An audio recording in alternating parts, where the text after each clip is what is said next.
Christmas is upon us once again. And on behalf of my wife, Fatima, my children and other members of my family, and on behalf of members of government, I send best wishes to you from State House, the seat of our nation's presidency. For me, and indeed, I believe for all Christians, Christmas is one of the most important dates on the Christian calendar. For it celebrates the birth of our Lord and Savior Jesus Christ, who came to give us love, hope, and joy. I want to express my profound gratitude to everyone, young and old, men and women, who have contributed in one way or the other to our collective quest to build a strong and indivisible country. My government and I and our entire families have been touched by the love, cooperation, support you have shown these past 4.5 years. The sacrifices our families have made so that we can focus on serving this beautiful nation and its great people pales compared to the sacrifices every Sierra Leonean makes daily towards building this great nation. We are nothing without you, the people. Everything my government has done and achieved in the past 4.5 years rests on the shoulders of the men and women, young people, who work tirelessly daily to take us closer to our dreams of becoming a prosperous nation. I come to you today not as a leader, but as a son, a brother, an uncle, a father, a family member, as someone whose destiny is undeniably tied to yours. Indeed, Christmas is a time of joy and giving around the world. And while there is much to celebrate, in addition to the amazing gift of life, it is easy to forget where we have come from.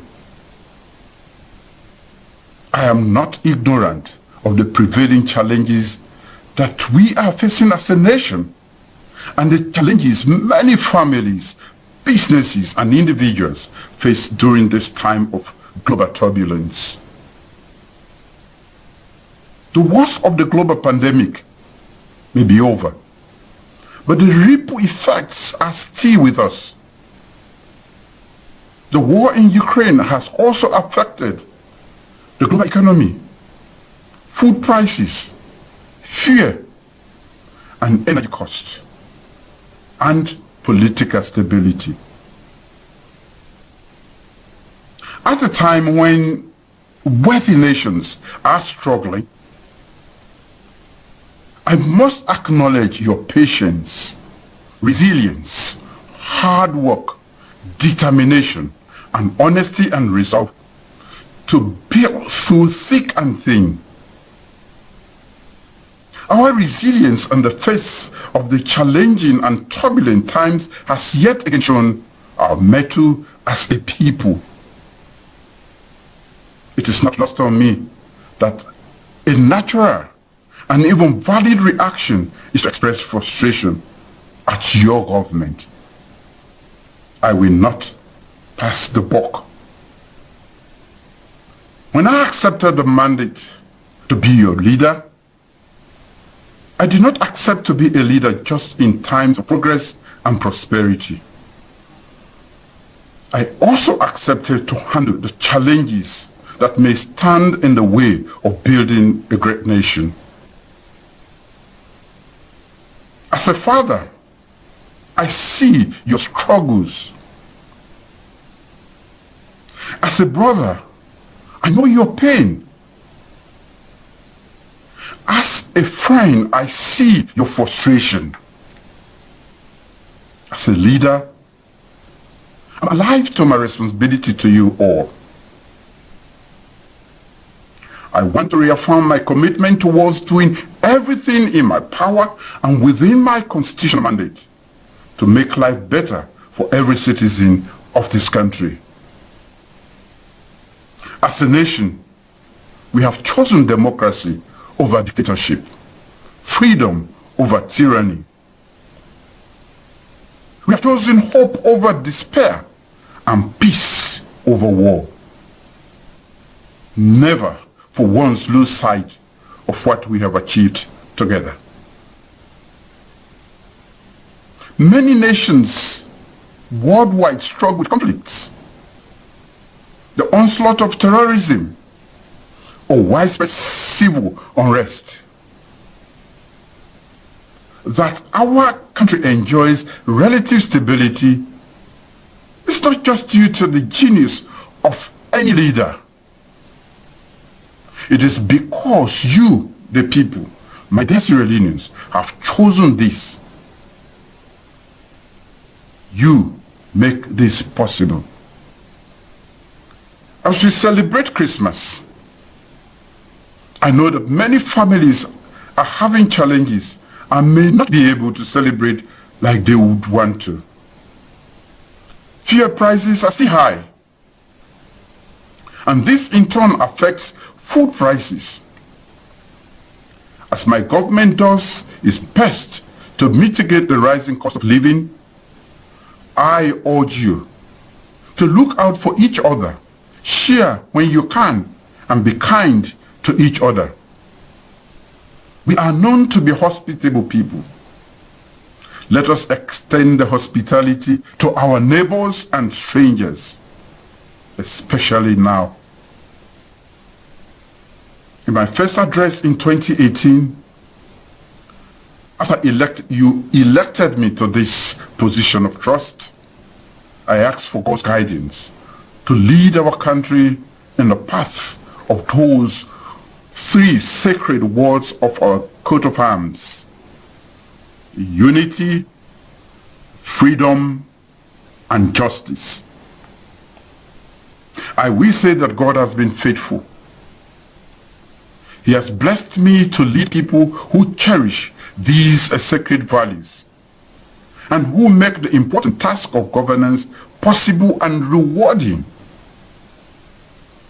Permit me to mention just some of the things we have been working tirelessly to do to cushion the effects of the global crisis and inspire hope in our people for a better present and future. We are proud of these achievements.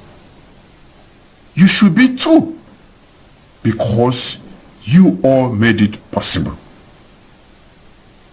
Since assuming political leadership 4.5 years ago, rather than solely mining natural resources like diamonds that our country is renowned for, my government's new direction agenda focuses on nurturing the potential of our children and then mining their talents to become productive citizens. I'm proud to say that despite the global economic challenges, our investment in education increased from 11% to 22% of our annual budgetary allocation to support primary, secondary, higher, technical, and vocational education and training. My government's flagship free quality education program caters to 2 million pupils nationwide. When I came into office in 2018, only 16% of Sierra Leoneans had access to electricity. We have taken that number up to 31% as well as increased peak load electricity consumption in many parts of the country. And all of this despite the increasing cost of generating electricity occasioned by an increase in fuel cost, which my government significantly subsidizes. More parts of the country than ever before now enjoy regular supply of electricity.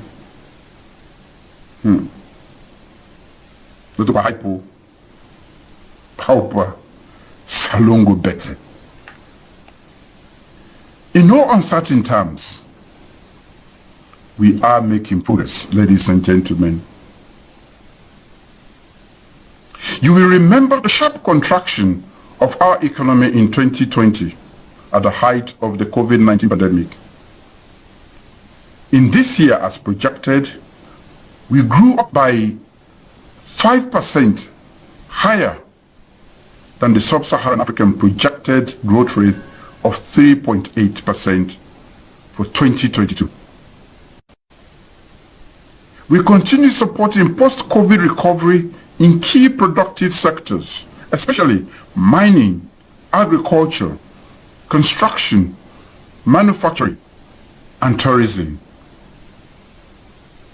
We constructed health facilities across the country and continue to equip them with diagnostic, laboratory, and sufficient beds, among other things.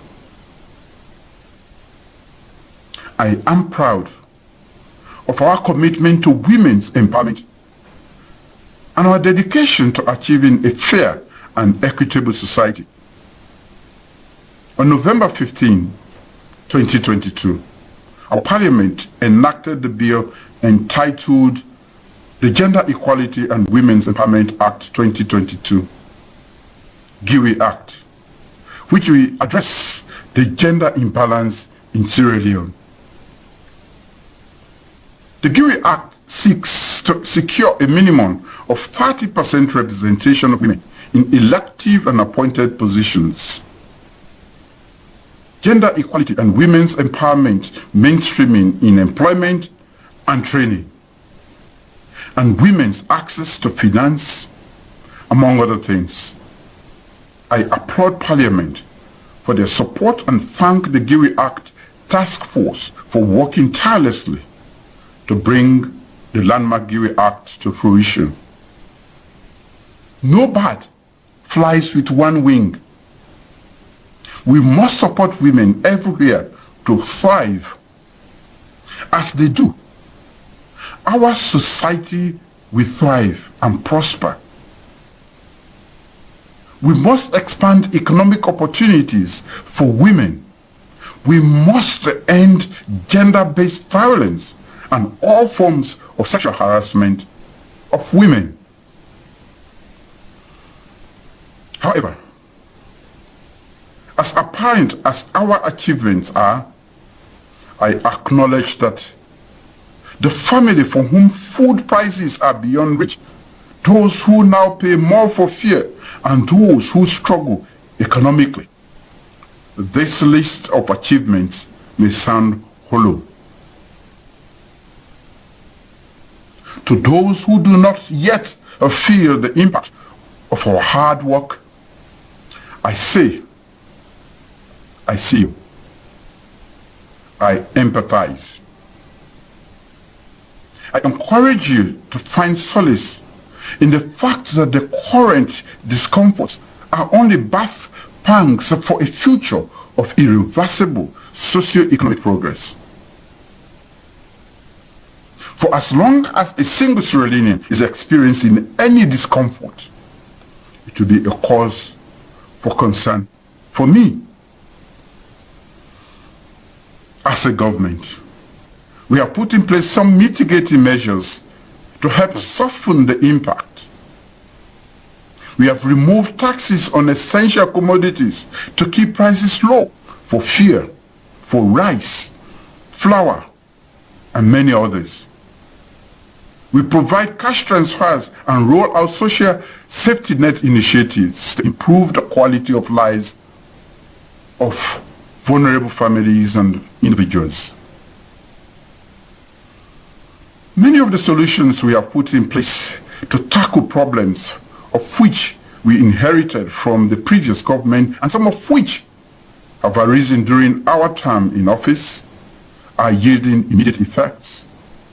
Still, some other solutions will take some time to manifest in the lives of citizens.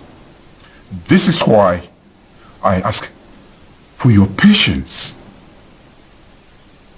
and trust so that our vision and path to success will become more evident. As I seek for your patience, I also extend mine. I recognize the legitimate right of citizens to express displeasure through constitutional and legal means. It is your right to keep us on our toes. This is what democracy is, the right to participate in governance. Participating in governance goes beyond mere casting a vote, something many of you will do on Saturday, June 24th, 2023. It includes being alive to one's duties and responsibilities as a citizen. It includes giving feedback. It includes using all legal and legitimate means to hold the government accountable. We must never take for granted the privilege we have to live in a stable democracy. A relatively free society is not something that comes by chance. It is hard-won and even harder to maintain. If there's anything we learn from history, humanity has gone through several cycles of tyranny. Even now, we see our continent and beyond how the gains of democracy can be lost to unconstitutional incursions by non-democratic forces. In some countries, there is outright war. We have experienced this in our nation, and I'm sure you will agree with that no one wants to revert to those dark days.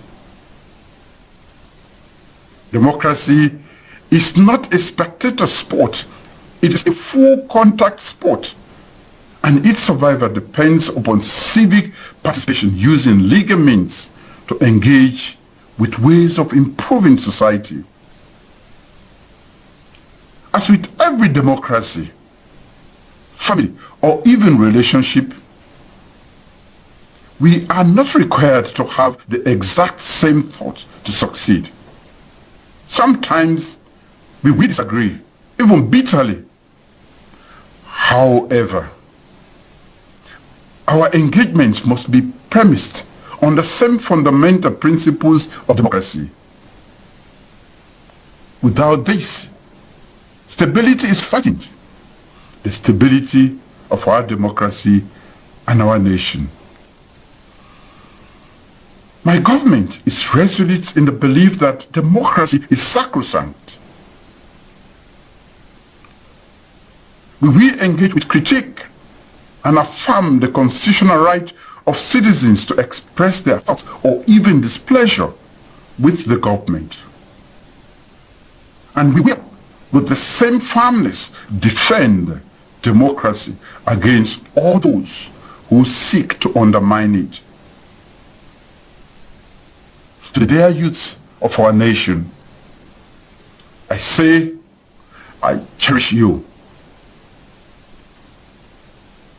I do not have a regressive viewpoint that you are leaders of tomorrow. Your time is not in the future. But right now, all across the world, young people are participating in changing the world around them, becoming leaders in business, politics, sports, science, and technology, as well as culture and entertainment. Any leader who takes young people for granted or dismisses their role in nation building in whatever capacity they choose is only undermining the present and destroying the future. I celebrate you all and encourage those who haven't already done so to take a more active interest in education, agriculture, politics, governance, science, and technology. My government will keep supporting all the legitimate dreams and aspirations of young Sierra Leoneans. For those who have found themselves in the dangerous circle of drug abuse and addiction, as we have seen with some of the horrific illicit drugs reaching our streets, especially the deadly Kush and Tramadol, it's never too late to seek help. I pledge to keep supporting the agencies that help those who need assistance. We know that drug abuse, apart from being a social challenge, is also a health issue. And I am committed to ensuring a healthy, vibrant population. My government will continue to intensify our anti-drug education and train and equip staff and community advocates for the fight against substance abuse and illicit drug trafficking in Sierra Leone. Some of you, our JCs, have returned home from abroad, and we enjoy communion with your families here in Sierra Leone. And we thank you all for all that you do wherever you are in the world as great ambassadors of this beautiful nation. We urge you to take advantage of opportunities to participate in nation building. Partner with those of us here at home and invest in our country. Wherever we go, we have just one home. Let us build it together. In turbulent times, as in times of festivities, it is easy to forget those whose faces are prominent, but who contribute in no small measure to the progress and development of our nation. Our doctors, nurses, caregivers, and other medical personnel who work tirelessly for our vulnerable and sick, our senior citizens, upon whose shoulders we stand, our educators, our everyday heroes who help shape the lives of future leaders, the public servants without whom the work of politicians like us would be impossible, our security forces, serving and retired, who keep the peace internally and make sure our borders are secure and lay their lives so that we can all sleep more easily at night. To those whose jobs may be deemed menial, our domestic staff, market traders, bike and keke riders, but whose work we cherish as much as that of our skilled workers and professionals. I see you all. I appreciate your work. Thank you for your contribution to nation building. I also thank our local and foreign investors for keeping faith in us and showing confidence in our economy and people. My government remains committed to keeping Sierra Leone open for business and the destination of choice for sustainable investments. As we spend time with family, friends, and loved ones, I urge all to do so responsibly. Avoid excesses and show consideration to fellow citizens with whom we share public or even private spaces. Spare a moment for those working to keep essential services running during the holidays, from healthcare to security to market trading. On behalf of a grateful nation, I thank you. I want to end on a note of joy. It is easy to lose joy in times of crisis and to lose hope too. In the face of difficult realities, we may succumb to cynicism and hopelessness. Our race is not a 100-meter dash. It is a marathon, and we are in it together. There will always be work to make our nation more prosperous, and I renew my pledge to all of you to keep doing that work. As we hold on to the values that make us resilient, let us not forget to be joyful, to be thankful for the gift of life, to be grateful for family, for loved ones, for the resources we've been blessed with, human and material. I pledge my life to this race, to be whatever you need me to be on our journey to a prosperous nation. I join my faith to yours in the belief that we do this together. I join my hope to yours that you will work with me to achieve this. I wish you joy, peace, and the blessings of the Lord Almighty during these holidays. Merry Christmas and a prosperous New Year to all of you. Thank you.